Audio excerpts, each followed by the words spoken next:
quand même drôle la vie. Au début, j'avais pas du tout envie d'y aller. Et maintenant, j'ai plus qu'une idée en tête. Y retourner.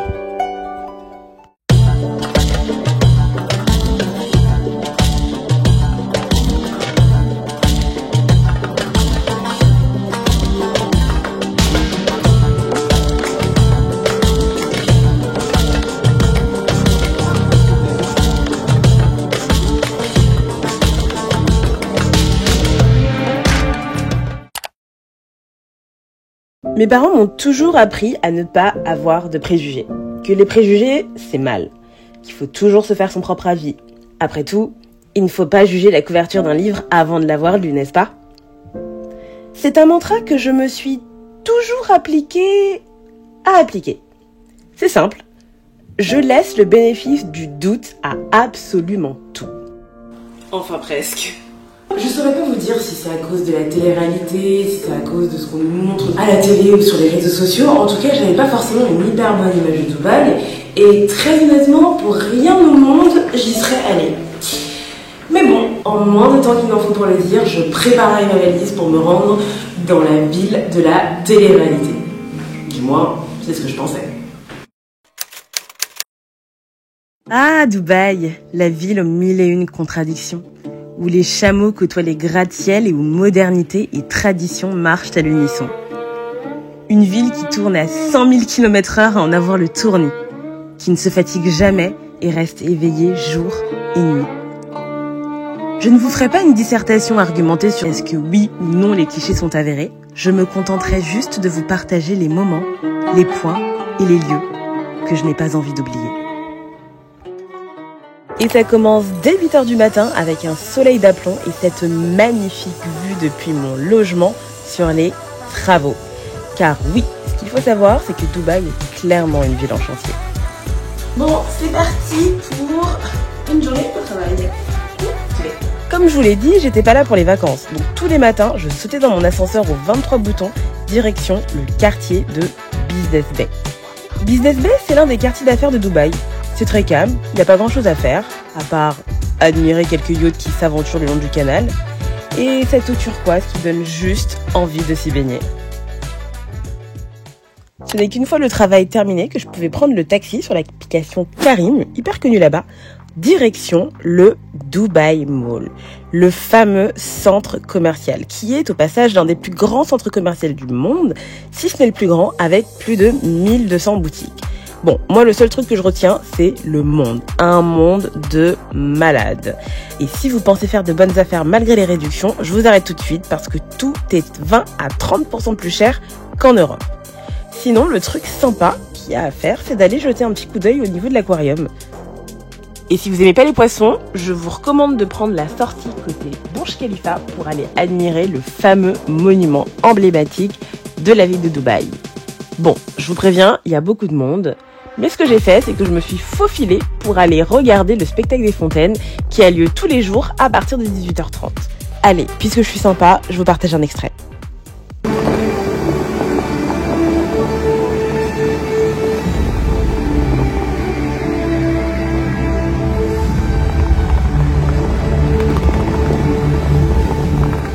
Une fois le spectacle terminé, retour dans la foule pour se frayer un chemin vers ma prochaine destination, le Time Out Market.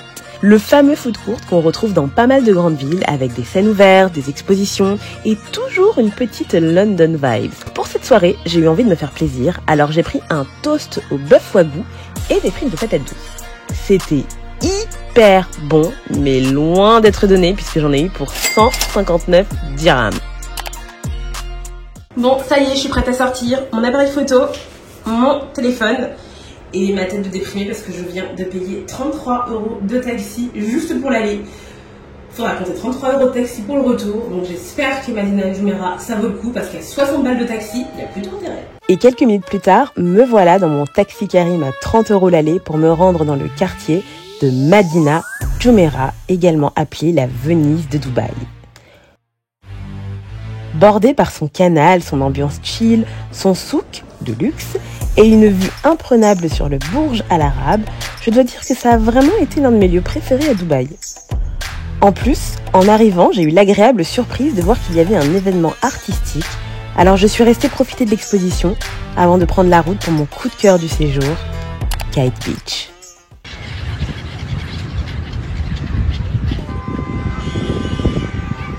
Vous ne pouvez pas envisager de quitter Dubaï sans être passé par Kite Beach.